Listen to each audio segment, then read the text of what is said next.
আজকে 3টা জায়গাতেই কাজ চলছে বিকালের প্র্যাকটিসে। গুড বল।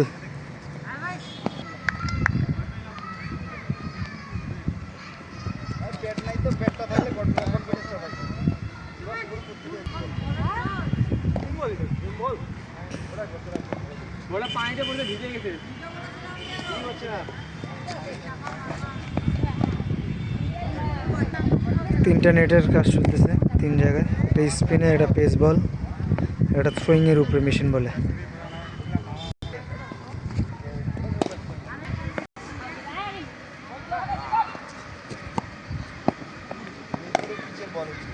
দেখি